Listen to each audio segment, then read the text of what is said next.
Bonjour à tous, vous êtes bien sur la chaîne de Radio-Canada pour étudiants. Aujourd'hui, on reçoit une invitée vraiment spéciale. On reçoit une enseignante de 4e année qui s'appelle Valérie. Pourquoi on la reçoit? Elle a vécu un problème assez difficile que n'importe quel enseignant ou enseignante pourrait faire face dans sa carrière. Je vous explique. Valérie a une classe en milieu défavorisé qui comporte des élèves qui sont vraiment motivés. Donc, elle a une très bonne classe. Il y a une élève en particulier qui s'appelle Gabrielle, bien sûr c'est un nom fictif, qui a de très bonnes notes et qui ne présente aucune difficulté de comportement, bien sûr. Cette dernière est un très bon modèle auprès des autres élèves et les autres élèves l'apprécient énormément. Après quelque temps, l'enseignante, qui est Valérie, va remarquer des changements dans l'attitude et le comportement de Gabrielle.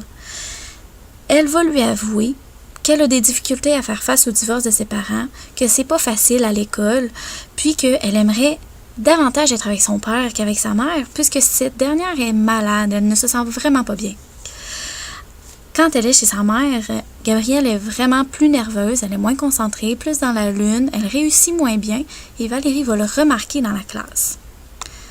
Avant la fin des classes, le père de Gabrielle va aller rencontrer Valérie pour lui expliquer qu'il veut aller en cours afin d'avoir la garde à temps plein de son enfant. Donc, il va lui demander de plaider en sa faveur et de venir témoigner à son procès, puisqu'elle passe beaucoup de temps avec Gabrielle et elle peut apporter de bons arguments pour qu'il gagne son procès. Il va lui expliquer qu'il se considère comme étant un très bon père et que sa fille réussit mieux lorsqu'elle est avec lui. Valérie ne peut pas dire qu'elle n'est pas d'accord avec ce que le père avance et ne sait vraiment pas quoi répondre devant cette problématique-là. On va finir par savoir d'ici la fin de notre capsule ce que Valérie a finalement fait. Alors, bienvenue et bonjour Valérie. Bonjour.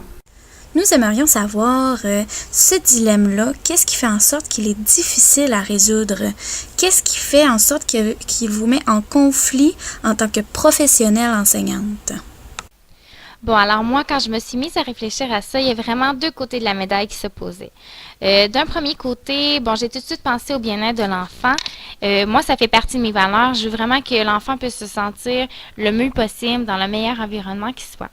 D'un autre côté, bon, je me disais, si je vais plaider pour le père de la jeune fille, c'est certain que ça va avoir un impact négatif sur la relation que j'ai avec la mère. Comment est-ce qu'elle allait prendre le fait que moi, je prenne un parti pris et que je juge, dans le fond, d'une certaine façon, la manière dont elle encadre son enfant. C'est pour cette raison-là que je me demandais, est-ce que je dois rester neutre et vraiment porter aucune discrimination à l'égard d'aucun des deux parents? Dans le même ordre d'idée, si je vais témoigner, est-ce que ça peut compromettre mon image à moi, mais aussi celle du système scolaire et de l'école? Qu'est-ce que les autres parents vont en penser? La relation qu'on a avec les parents, c'est vraiment important. On veut qu'ils se sentent à l'aise, qu'ils discutent avec nous de ce qu'ils vivent à la maison. Est-ce que là, ils allaient se sentir moins à l'aise de se confier à nous, de nous dire des informations, bon, qui allaient peut-être revenir contre eux un jour? Donc, il y a vraiment des informations qu'il faut garder pour soi, c'est ça le secret professionnel. Est-ce que là, cette situation-là correspond vraiment au secret professionnel qu'on devrait garder? Alors, est-ce que je dois garder une certaine réserve, vraiment mettre une barrière quant à ma vie privée? Quand d'un autre côté, bon, c'est tout aussi important de s'assurer que les enfants et les personnes compétentes autour d'eux qui les prennent en charge pour ne pas qu'ils se sentent délaissés. On peut voir que ce dilemme-là est autant personnel que professionnel. En fait, l'encadrement professionnel que vous avez exige que vous agissiez selon un engagement envers vos parents, mais aussi envers les enfants, que vous restiez neutre pour rien compromettre, c'est-à-dire la relation que vous avez avec les parents, pour pas compromettre celle que vous avez avec les enfants et vos élèves, mais pas compromettre aussi votre profession. Vous devez aussi respecter la vie privée et l'intimité, ainsi que la vôtre, pour rester professionnel et avoir une bonne éthique professionnelle dans toute votre démarche. Oui, exactement. Alors maintenant, on voudrait savoir, vous, en tant que personne humaine, avec des émotions, avec des sentiments, avec aussi des bonnes valeurs, mais aussi en tant qu'enseignante qui a beaucoup d'années d'expérience, quelles valeurs viennent se heurter dans ce conflit-là qui est assez difficile à résoudre? Bon, alors les valeurs qui s'opposeraient dans ce cas-ci, il y aurait d'abord le devoir d'agir. Comme je disais tout à l'heure, pour la sécurité et le bien-être de l'enfant, ça c'est essentiel. Je me dois aussi d'agir dans le respect. Dans ce cas-ci, je fais vraiment référence à la mère, mais aussi à l'enfant parce que l'enfant a clairement dit qu'il préférait rester chez son père. Est-ce qu'on doit respecter son opinion? D'un autre côté, je sais que je me dois de garder une certaine réserve, vraiment agir dans la neutralité, la discrétion aussi, en ce qui concerne la vie scolaire. Donc, comment est-ce que l'enfant se comporte en classe? Est-ce que je dois garder une certaine réserve par rapport à ça? Et aussi la vie familiale. Je dois aussi rester intègre professionnellement. Je dois vraiment agir avec prudence. Je ne veux pas ternir ma réputation, ni celle de l'institution. Non, je ne peux pas vraiment mesurer avant que l'événement se passe vraiment avec exactitude les effets et les conséquences qu'il va y avoir si je vais plaider pour le père. Quand je pense à valeur, je pense aussi à la valeur des limites des responsabilités.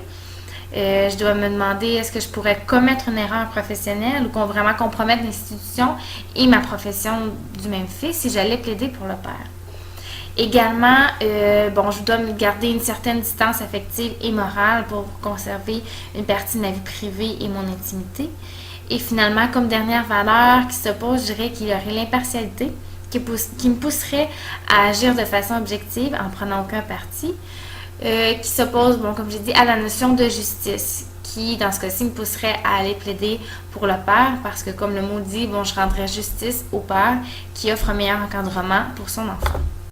On peut voir que ce dilemme-là met en conflit plusieurs valeurs qui rendent vraiment difficile sa résolution et on peut facilement dire que ça vous touche énormément. Je me suis informée un peu sur le sujet et je peux avouer qu'il n'y a pas beaucoup d'informations sur le net. On trouve par exemple que le syndicat peut vous protéger contre quelque perte que ce soit si vous deviez vous engager dans une certaine démarche civile. On sait aussi que vous pourriez informer la DPJ selon leur article 38 qui explique qu'une plainte peut être formulée si les parents ne répondent plus aux besoins fondamentaux sur le plan physique, de la santé ou éducatif de leur enfant. J'ai creusé un peu plus et j'ai pu voir qu'en tant qu'enseignante, on vous considère comme étant une remplaçante, si je peux m'exprimer de cette manière, du parent. Vous devriez agir envers l'élève comme tuteur non officiel en fait. Donc vous vous devez de protéger l'élève comme étant votre propre fille en fait. Malgré tout ça, il n'y a pas vraiment de règles ou de manière connue qui est prescrite dans ce genre de cas-là, n'est-ce pas? Bon, avant que vous nous expliquiez ce qui est finalement arrivé, on va aller interroger nos auditeurs à savoir ce qu'ils auraient fait à votre place.